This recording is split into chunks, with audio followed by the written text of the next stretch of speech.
Hadis yang kedua, wa an Abi Sa'id Al-Khudri radhiyallahu anhu qala Rasul sallallahu alaihi wasallam innal ma'a tahurun la yunajjisu syai'un akhrajahu salasa. Berarti hadis ini ada di kitab Sunan Abi Daud, Tirmidzi, Nasai. Air itu adalah suci, menyucikan, tidak bisa najis karena apapun. Ini hadis yang pertama, Pak. Jadi air yang tahur ini nggak bisa najis, mau diapain juga nggak bisa najis. Tapi lagi-lagi kita tidak boleh memahami hadis sendirian. Sendirian itu artinya baca hadis lalu ditafsirkan, nggak boleh, Pak. Karena biasanya Nabi itu memiliki konsep pengajaran secara utuh, tapi kita jelasin riwayatin cuma sepotong doang. Nah, sepotong ini biasanya nanti bermasalah dalam aspek pemahaman karena lupa bahwa sebenarnya satu paket penjelasan Nabi tapi dipotong doang. Bapak kalau lagi ngomong lalu direkam lalu dipotong rekamannya, itu orang bisa salah paham ya. Ini kita ngomong nih, lalu ada rekamannya, lalu dipotong sama orang, itu bisa salah paham. Jangankan hadis, ayat Quran saja kalau dipotong bermasalah. Laqad kafara alladziina qalu innallaha salisu salasa. Sungguh kafir orang yang mengatakan trinitas. Tiba-tiba dipotong. Innallaha salisu salasa. Sesungguhnya Allah trinitas. Kata awalnya sungguh kafir orang yang menyatakan Allah trinitas, dipotong menjadi Allah trinitas. Itu bermasalah kalau dipotong. Hadis juga sama. Nah, salah satu yang kami cermati, salah satu yang bikin rumit adalah orang baru baca kitab hadis 1, 2, baru kitab kecil-kecil lalu berfatwa. Itu capek banget, Pak. Capek banget. Karena penjelasannya itu malah salah. Dan yang repot tuh ketika orang nanya, "Ustadz, tadi saya dengar penjelasan Ustadz Anu begini. Itu gimana maksudnya?" Jawaban saya pertama, yang jelasin dia, kenapa nanya ke saya?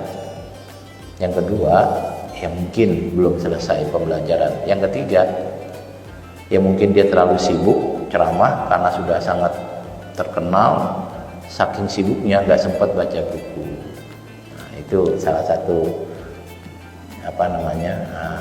alasan kenapa banyak orang yang berfatwa fatwanya salah, karena terlalu terkenal, saking terkenalnya nggak punya waktu untuk membaca lagi. Nah, baik, maka hadis ini menyatakan innal ma'a tahurun la yunajjisu syai'.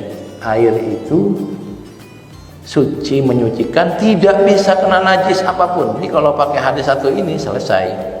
Kita pakai air ini, mau kecipratan pipis, mau kena kotoran, tidak akan menjadi najis. Karena itu perlu baca hadis setelahnya.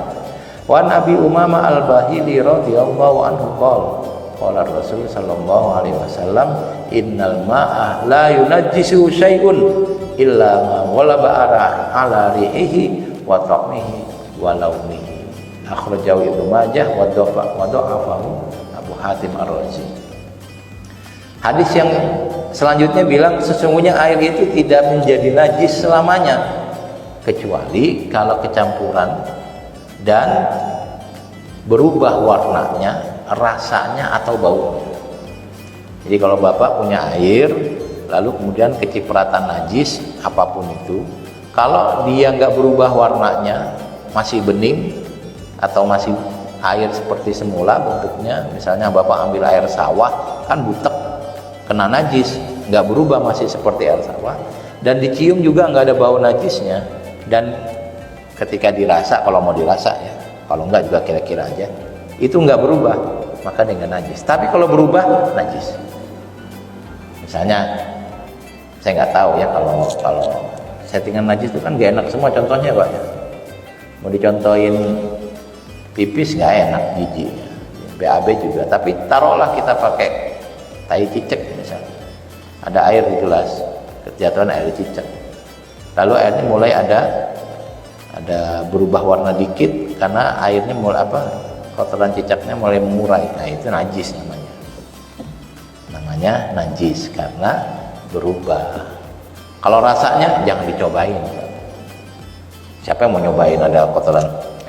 Jangan, kira-kira aja. Pokoknya kalau udah ada kotorannya udah nggak enak lah rasanya. Nah, Selama tidak berubah warna, rasa dan bau, dia tetap menjadi air. Muncul pertanyaan, ini airnya sedikit apa banyak? Kalau airnya segelas kena kotoran, berubah nggak berubah hukumnya gimana? Kalau airnya banyak satu bak mandi, itu gimana? Lagi-lagi hadisnya jangan dipotong. Satu hadis berfatwa, Pak, repot sekali. Satu hadis berfatwa. Nah, saya bacakan hadis selanjutnya. Idza kana anak Abdullah bin Umar radhiyallahu anhu, dari Abdullah bin Umar radhiyallahu anhu, qala Rasul sallallahu alaihi wasallam, idza kana al-ma'u qullataini lam yahmil khubuth. Kalau air itu 2 kula kena najis, dia tidak akan berubah, tetap suci menyucikan. Berarti kalau ada air, airnya banyak, kejatuhan kotoran cicak, maka dia tetap suci menyucikan. Kecuali kotoran cicaknya banyak, satu baskom jatuh, itu kan mustahil, Pak, ya. Siapa yang ngumpulin kotoran cicak sampai satu baskom? Tapi kalau satu nggak bakal berubah. Tapi kalau kotorannya kotoran kuda banyak, ya pasti berubah. Nah, syaratnya airnya harus banyak, 2 kula. Kalau airnya sedikit, mau berubah atau tidak berubah, dia menjadi najis. Jadi misalnya ada air kayak gini, kemudian kena cicak, walaupun nggak berubah harus dibuang, nggak boleh digunakan karena menjadi najis, karena airnya kurang dari 2 kula. Kula itu ukuran zaman dulu, Pak. Kalau sekarang kita kenal gram, liter. Zaman dulu nggak kenal gram, karena ukuran yang pakai Arab itu ada hasta, sejengkal gitu ya, ada lagi kula gitu. Dulu kita di Indonesia juga ada ukuran-ukuran aneh, Pak. Saya nggak tahu apa masih ngalamin nggak itu. Beras 1 gantang, nggak pernah ngalamin ya? 1 gantang itu berapa liter ya? Berapa kilo ya? 10 apa? Hah? Wah, ini saya malah nggak tahu tuh. Tapi ada 1 gantang itu. Kalau ada lagi ukuran apa gitu tuh. Luas tanah itu, sawah itu dulu bukan itu, Pak, bukan ar atau bukan meter, tapi ada tuh dulu, saya lupa tuh ya, udah nggak ada sawah sih ya. Hah? Tombak ya, 10 tombak gitu. Saya nggak tahu tuh. Nah, dulu belum ada liter, makanya ketika membahas di sini, ya pakai 2 kula itu seberapa? Nah, tinggal Google aja, Pak, 2 kula itu. 2 kula. Nah, kalau airnya banyak, ketetesan najis, nggak jadi najis. Tapi kalau airnya dikit, berubah atau nggak berubah, dia menjadi najis. Karena yang dimaksud la yunajjisu syai'un itu kalau airnya 2 kula. Nah, dulu ukuran-ukuran kayak gitu tuh sebenarnya di Amerika juga masih, Pak, ya. Misalnya tingginya berapa? Kalau kita kan pakai meter, mereka tuh pakai kaki ya. 3 feet atau foot gitu. Kalau kita kan 3 meter gitu. Maka kalau lagi ngomong sama orang Amerika tuh tingginya berapa? Kayak 2 meteran dah. Itu ada susah nyambungnya itu. Karena mereka nggak menggunakan hitungan meter. Kalau sekarang sih udah nggak sulit. Dulu waktu awal-awal ketemu, kita nggak akrab dengan 3 kaki. Nah, di Arab tuh ukurannya dulu kula. Kalau ukuran benda kecil pakai jengkal gitu. Misalnya beli lemari, berapa lebarnya? 10 jengkal, jadi ukur gitu. Jengkal siapa? Ya jengkal lumrahnya orang Arab. Makanya ketika ngukur 1 hasta, itu nanti ngukurnya juga hasta siapa? Nah, nanti ada ulama yang melakukan survei, Pak. Kira-kira rata-rata 1 hastanya orang Arab berapa?